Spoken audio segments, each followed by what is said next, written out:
So hello everyone. इस video में हम बात करने वाले हैं साइनोवियल जॉइंट के बारे में। तो सबसे पहले देखते हैं कि साइनोवियल जॉइंट होता क्या है। Synovial joint are freely movable joints. ये हमारे फ्रीली मूवेबल जॉइंट होते हैं जिसमें हमारे joint cavity, capsule, synovial membrane और साइनोवियल फ्लूइड होता है। इन जॉइंट्स की जो आर्टिकुलेशन सरफेस होती है और जो मूवमेंट्स परफॉर्म होते हैं इन जॉइंट्स के बीच में, इसके बेसिस पे इन्हें फर्दर 6 पार्ट्स में डिवाइड किया गया है। टोटल साइनोवियल जॉइंट के हमारे 6 पार्ट्स होते हैं, 6 टाइप होते हैं। Hinge joint, ball and socket joint, pivot joint, gliding joint, saddle joint and condyloid joint. तो हर जॉइंट की हमारी अलग अलग आर्टिकुलेशन सरफेसेस होती हैं और जो हमारे मूवमेंट्स हैं, हर जॉइंट पे लिमिटेड मूवमेंट्स ही परफॉर्म होते हैं। तो चलो उनके बारे में थोड़ा सा और डिटेल में देखते हैं। तो सबसे पहले हम बात करते हैं प्लेन जॉइंट की, जिसे ग्लाइडिंग जॉइंट भी कहते हैं। इसकी आर्टिकुलेशन सरफेस हमारी फ्लैट और स्लाइटली कर्व होती है, या तो इसकी आर्टिकुलेशन फ्लैट होगी या स्लाइटली बिल्कुल हल्की सी कर्व सरफेस होगी। इसमें जो मूवमेंट है बहुत ही स्मॉल मूवमेंट्स परफॉर्म होते हैं जो हमारे स्लाइडिंग और ग्लाइडिंग होते हैं।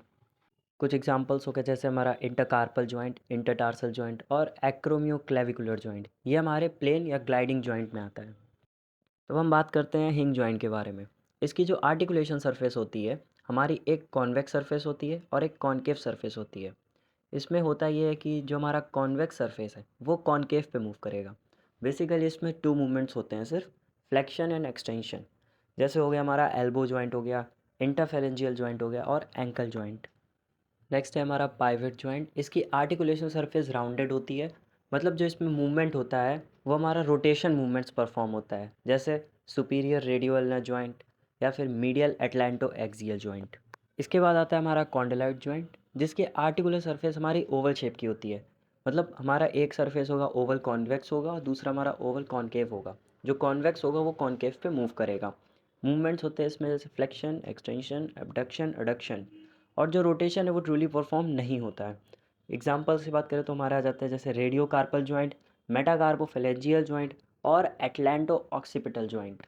अब आता है हमारा सैडल जॉइंट। जो सैडल जॉइंट होता है वो थोड़ा सा टिपिकल जॉइंट होता है, बिकॉज इसकी जो आर्टिकुलेशन सरफेस होती है, हमारी दोनों ही आर्टिकुलेशन सरफेस कॉनकेव शेप की होती है एक डायरेक्शन में। इसके अपोजिट डायरेक्शन में जो कॉनकेव शेप जो है हमारा, उसके अपोजिटली हमारा कॉन्वेक्स शेप होता है। इसमें जो मूवमेंट परफॉर्म होता है हमारा आता है flexion, extension, abduction, adduction, circumduction and opposition.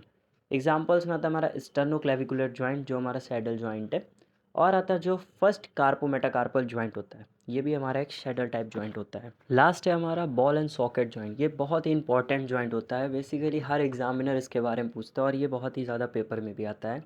इसकी जो आर्टिकुलर सरफेस होती है हमारी, जो एक सरफेस होती है वो स्फेरिकल शेप की होती है और दूसरी हमारी कप लाइक स्ट्रक्चर सरफेस में होता है। एक सॉकेट शेप की होती है। जो हमारा स्फेरिकल शेप होता है वो हमारा उस सॉकेट शेप जो होता है हमारा कप लाइक स्ट्रक्चर होता है उसमें फिक्स हो जाता है, जिससे फर्दर मूवमेंट और स्टेबिलिटी परफॉर्म होती है।